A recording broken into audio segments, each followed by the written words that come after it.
stuff is Pros from Dover, which is another group that I worked with and helped form in 1986.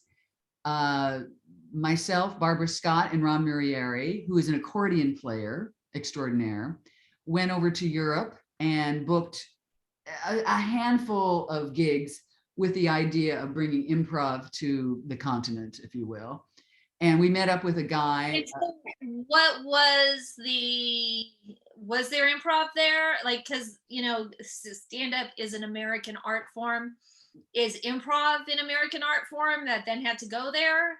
I think so. I could be so wrong, and there might have been some sort of, Dario Fo kind of thing going on with improv. I mean, they had sketch, obviously, with Monty Python, but improv being a different improv was a whole different animal, and I don't think most of our audiences hadn't encountered it before. And we were working in Amsterdam and throughout Germany, and we went to, in the second year we went to Copenhagen, and there was an island off of Amsterdam we worked on. And no, I think we brought improv to Europe. I mean, that's really hard to say, but we were the first traveling troupe that like tried to make it and break through. And John had connections over there because he had traveled with some other performers. And the other person that's in that middle photograph, his name is Justin Case, and he was a performer, kind of a clown, mime trained probably, and his name was Justin Case. I mean, come on. And I think later on in his life, he became sort of the Patch Adams of Australia. Like, I think he worked with a lot of kids in hospitals and stuff. But anyhow, we traveled around and went to Den Haag and did work in Amsterdam. And we were kind of testing the waters, because the next year we were going to try and recruit more people. And we were, trying to bring other improvisers that we worked with, obviously. You can see in that brochure that we were handing out. Actually, that was a promotional brochure that I think we were sending over because we didn't know who we were going to take in on the second time. You can see Denise's umbrella from the rainy day as well. And it was another rainy day. We're at the cable car stop there. And we, got tentative yes from a lot of people, but many of them sort of bolted at the, it's hard to pick up and go to Europe for a month or two, but as we played it, it was always, yeah, it's like doing comedy, but with better scenery, with castles and stuff. Right. So we, the second year, you can see in that middle photo in the bottom, we did benefits to finance the trip at Lips. And again, many of those people, except for 3 or 4, went. I mean, the second year we had more people. We had Denise and Teresa and Barbara Scott and Sandy, who are all Femprov people. And then we had Rodney Sheriff. John Elk was in charge of it. He performed with us as well, I think. And Joe Sharkey as well. And you can see the upside down side. That actually was a table tent that we created that we would take to venues and put, so people could kind of figure out who we were and what we were and stuff. Let's see what the next slide holds. So this is the second year, excuse me, and you can see the map of where we traveled. We went as far down as, we went up northward to Kiel, and in Germany, and down in wherever they were doing Oktoberfest. Munich. We went down to Munich. And we played in all sorts of weird and different venues. It was great.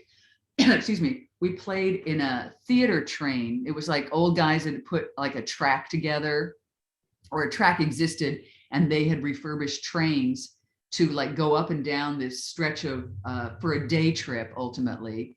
And they had food and they had music on it, and there were several different performers, and we'd get off at certain stops and do a performance. So whether it was people at the stop or people on the train, later we found out that one of the train cars was Hermann Goering's party car during the war. That war. So, I mean, but it's a refurb, and it wasn't all that glorious. I think it had velvet fold down seats or something like that, but it was how he'd gotten around at party. And we worked it was part of a festival called Street on Stage. So we were working with we came in contact with a lot of jugglers and street performers. And basically our deal was, the places that we were booked was to gather a crowd and perform for them. And whether it was improv or some sketches that we had, some of them were sketches that we had built because some of the language barriers were, they needed to be more mime oriented or whatever.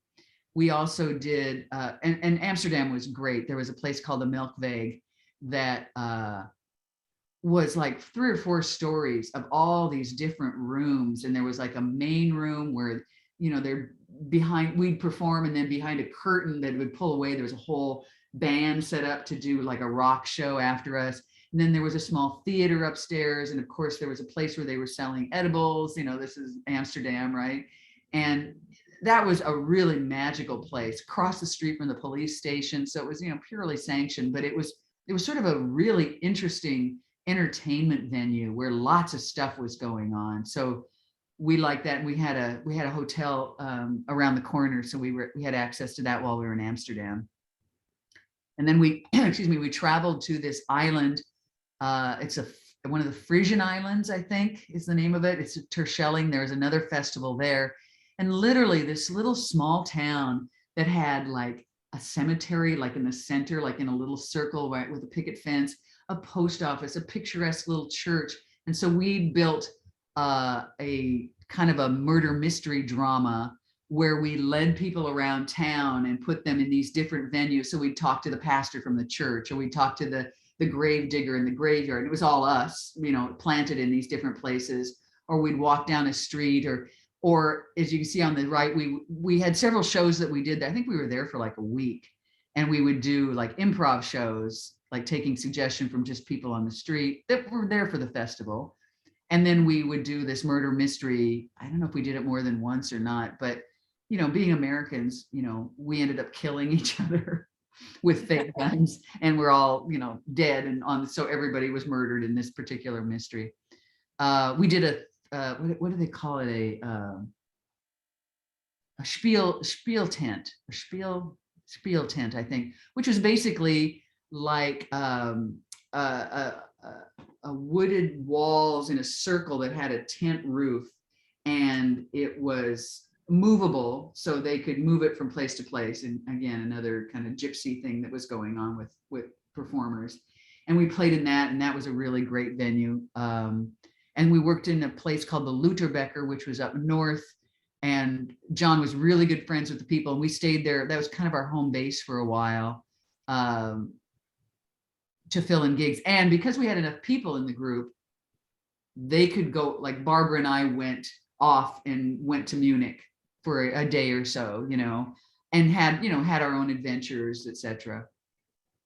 But to get away from, because it's a large group of people and just, traveling and all of that. So everybody kind of spun off, but we always had a core group of people that were playing. And again, it was great, and it was wonderful. And I'm, again, really happy that I did it when I was young enough to travel and, schlep around on trains and, carry luggage and all that other good stuff.